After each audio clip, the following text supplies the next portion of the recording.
it's business time. How electronic music crossovers into pop music, rock music, whatever, hip hop even, and the other way around. So that's what we basically got to talk about. Electronic dance music is still growing and evolving and crossover between hip hop artists. How do you look at the industry? I'm quite open-minded. Did you remember that Run DMC track like 10 or 15 years ago? It's actually nothing new, it's just the terms of condition changes a little bit. Well, at this moment, it's one big orgy in music, all the genres have sex with each other. As house music was growing, I still was into, breakbeat stuff and a lot of different type of loops in music and stuff like that. So me, Kenny, Louis, we still was always out there trying to buy obscure records that nobody had ever heard before. So we had our own little culture thing as the house music was progressing. We was trying to change it.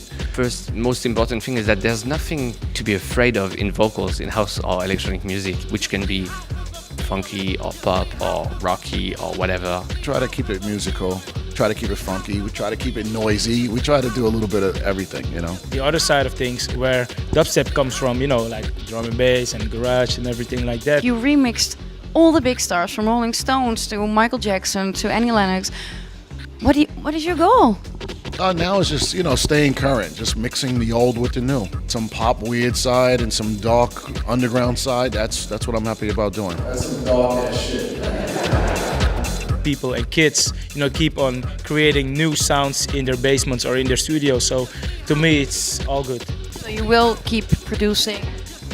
I don't know how to do anything else, baby. I don't know how to do anything else.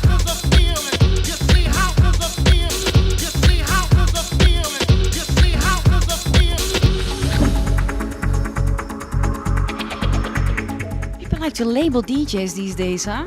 I think it makes people comfortable to know where they can place a particular artist and a particular sound. And my thing is that I represent a sound, but I don't allow myself to stay in one pigeonhole. And I think it's important for an artist to allow himself to evolve and to change with whatever is influencing them at the time. I like to move on and I like to do different things. So therefore, I'm sure I've alienated a few fans out there that went Sander was my lexicon and trance, and now he's doing stuff that I don't like anymore.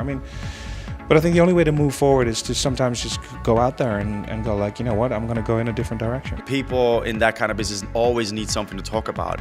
It's the same with the DJ career. One day you have a hit and you're gonna be super hyped, but that doesn't mean that you're a superstar DJ, because you have to improve yourself, you have to reinvent yourself. So first of all, I don't know anything else, and second of all, I love music and I love being and staying inspired, and that means obviously musically I go through phases and genres and directions.